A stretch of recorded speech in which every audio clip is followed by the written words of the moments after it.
Balaw sing serbisyong legal na dadakin ng abogadong konsehal king Ciudad Angeles ay din report ng Patricia Mamang.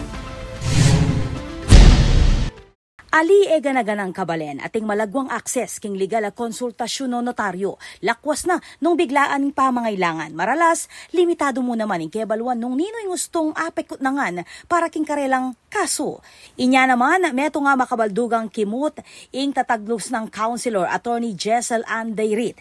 Ing pamamie libreng legal a konsultasyon at notarial services kareng residente ning Angeles City. Misan king pabulan, akit siya Attorney Dayrit, ketiking Barangay Santo Domingo. Bit-bit, ing kayang advokasya na maratad serbisyong legal, kareng balang Angelenyo. Mamaya mo pong legal na serbisyo, Kenny, libre po yung notaryo, ang po yung legal na konsultasyon. Dati na pong gagawa niya, at may balik tamo mo po, Kenny, ngayon po, yagyo ko po once a month po, Kenny. Duduro chayti kareng niyayaliwang barangay ning syudad, bang mas marakala kabalen ning makinabang. Opo, actually po dudurutan po karamiyaluang barangay niya po Kenny po Santo Domingo kuno karin ko po makatok ng ngeni kakukong barangay every once a month po chuko Kenny pero po dudurot kami po kay barangay at bala pong Biyernes ing opisina ko po kay Santo Cristo maka-open niya po legal na konsultasyon po libre ang pang notaryo karin simple pong dokumento. Kawani Keti, makabuklat siya naman ng kayang law office balang aldoning Biyernes bang tanggap kliyenti kapamilataning appointment system. King makanindi ka nung paralan, maging balabalaos at sistematiko ing pamamie libreng saup legal.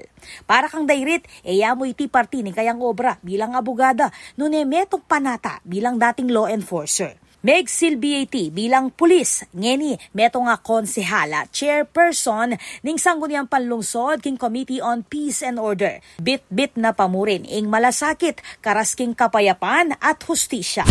Ita pong alalapit tayo po yung libreng legal na konsultasyon na po pong libreng notaryo karentaw na pong karagula bagya karela kasi po din ngaliwata mo pong kabalen alala po talagang pamayad kareng abogado. So mapilan po kaya kaming abogado, mamaya kami pong legal na serbisyo para po makasawpya po karela hanggang pakanano po makasawp tamo po karela na atin la pong puntalan, atin lang pikot na nga at atin la pong puntalan na kareng notaryo minsan po 5 dalan niya alilibre tayo po maragula pong bagya karela. Ing kapitan ng Barangay Santo Domingo, pasalamat king programa ng Councilor. Napakahalaga po nito sa ating mga kabarangay dahil po yung instead po na pupunta pa sila sa mga private lawyers, ang mismo pong ating pong konsehala, si attorney, ang nagpupunta po dito sa ating barangay para po makatulong. Napakarami po, iba't ibang klaseng problema na legal ang usapan ay kanya pong natutulungan ang ating mga kabarangay. Maraming salamat po.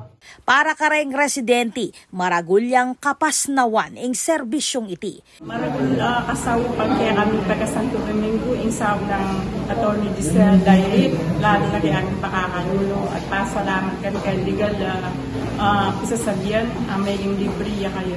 Marami na salamat kang Attorney Jessel Dayrit. Magpapasalamat po kay Attorney Dayrit sa palibre po niyang notaryo kasi malaking bagay po sa akin to bilang isang solo parent na rin. So, yun po, maraming salamat. Dakang po salamat kasi po Attorney po, maragol South king barangay ni Kempo Santo Domingo. Libre po yung kaming kain konsultasyon.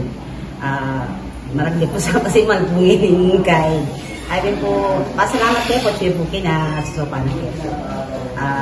Alam ito niyo po pala. Ang salamat po. Ginaransya na namang Councilor Dayrit na isunduing proyektong iti king Ciudad ng Angeles. Ako po, Patricia Mamangon para king News Force Pampanga. Balitang tutuking Balen, susuyo.